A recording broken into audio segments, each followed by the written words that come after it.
Namaste all, myself Bhumika Naik. First of all, wish you all a very happy Amrita Mahotsav and Independence Day. With this, I would like to start my today's session.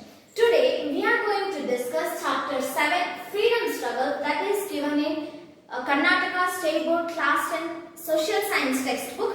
In history part, it is 7th lesson. In this lesson, first of all, we are going to study about rise of nationalism. In last class, we have already discussed about First War of Indian Independence 1857. After this war, a sense of nationalism and brotherhood started to grow in the minds and hearts of Indians. So let's see the reasons for the rise of nationalism. First and important reason is First War of Indian Independence 1857. Even though this war was a failure and even though it failed to get freedom from the British, but before this, whatever the kings who fought against the British, all of them fought against British to get themselves free from them or to get their kingdom free from themselves. But it was not for the sake of entire India. But after this, a sense of nationalism, a sense that we all are Indians and we need to drive British away from our India. Like this, a sense of nationalism started to grow. And second reason is, during second half of 19th century, expansion of, see here, second half of 19th century means after 1850s, that is after First War of Indian Independence. See, what happened is, expansion of communication, roads, English education, journalism and cultural association took place. Here they have given some of the aspects that took place after the 19th century. But now we need to say that why these aspects helped in the growth of nationalism. First one is the expansion of communication. Communication, I told you in the last class, that is English became the official language. By that the people could easily connect with each other because people from different places couldn't talk with each other or couldn't converse with each other as they were having different languages. But as English became a common language, people had a common language to speak with each other, and not only the communication between two people, we can consider it as mass communication. That is, after this mutiny, newspapers and periodicals started to go around the country. So by that, the sense of nationalism started to grow in the minds of Indians, and also here expansion of roads.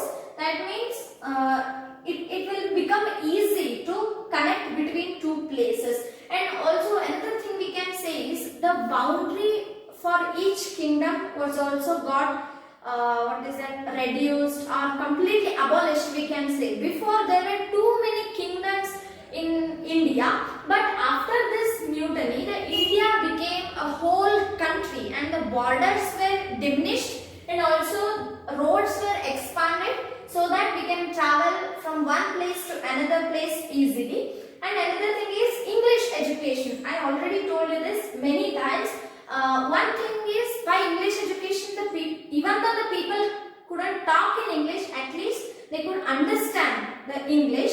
And another thing is, here English education, before there were many English schools and universities in India, but they were just for the purpose of children of British officers that were present in India. But after this mutiny, the British government started ruling our India.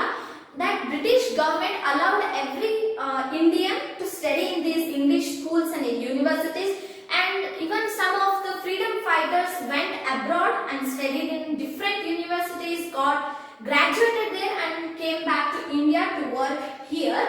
And whoever studied in English education, they got the knowledge of whatever the things happening apart from our India or outside the India, we can say, like French Revolution and American Revolution. Like this, many revolutions took place in various countries.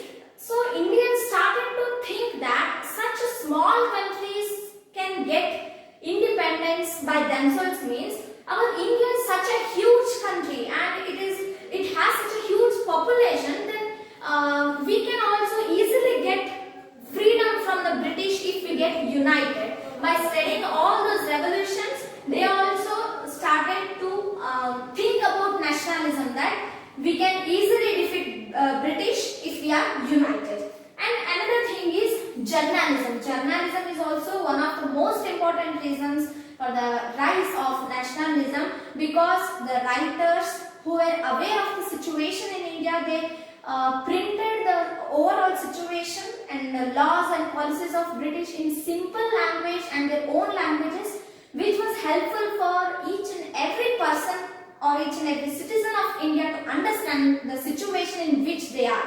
And another is cultural association. Here we can say that in our India there were too many superstitions and practices in ancient times, but some of the religious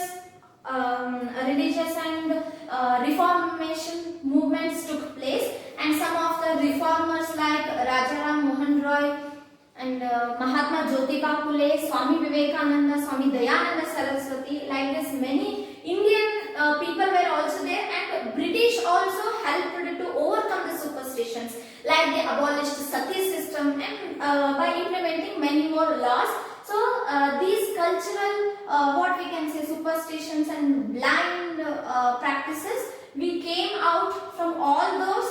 The main practice was like caste discrimination. So when we came out of the caste discrimination, at that time we became united and became one. So these all factors are helpful. And another thing is farmers and tribal agitations took place as suffered by famines and British rule. Here famines means droughts.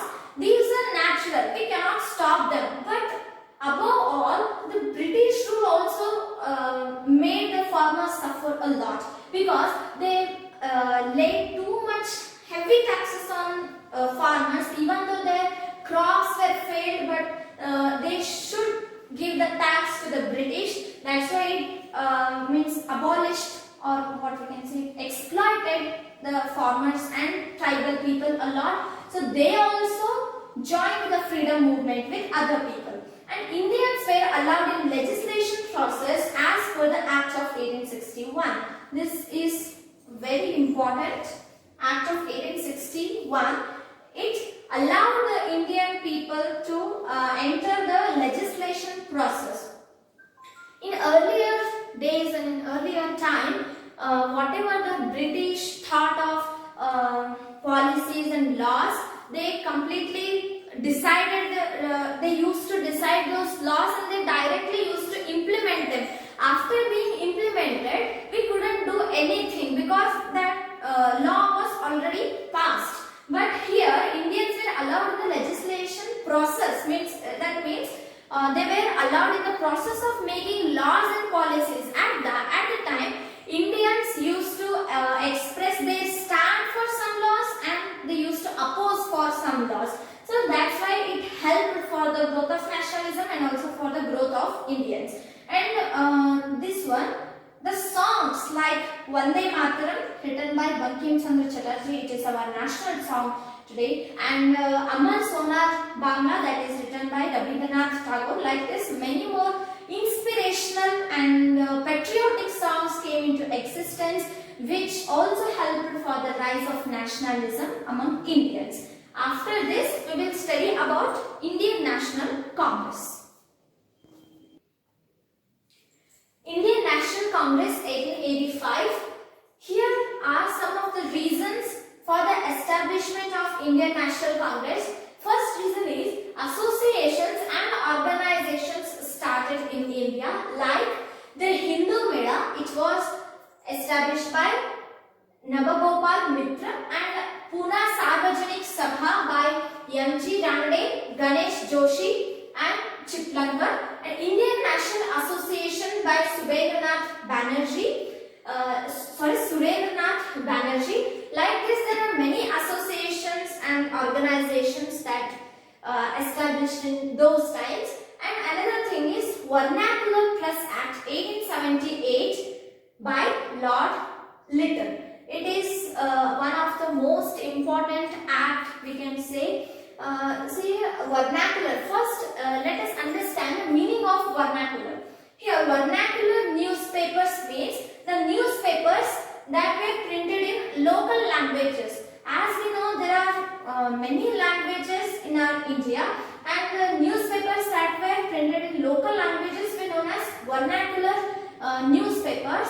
And at that time, around 20 to 30 English newspapers were there, and more than 100 vernacular newspapers were present at that time. I'll tell you some of the examples for vernacular newspapers.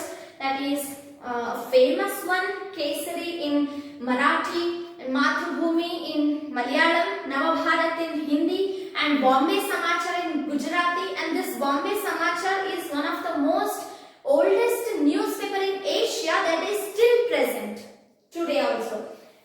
And now let us see what did this Vernacular Press Act say. Here it curbed the independence of independent press.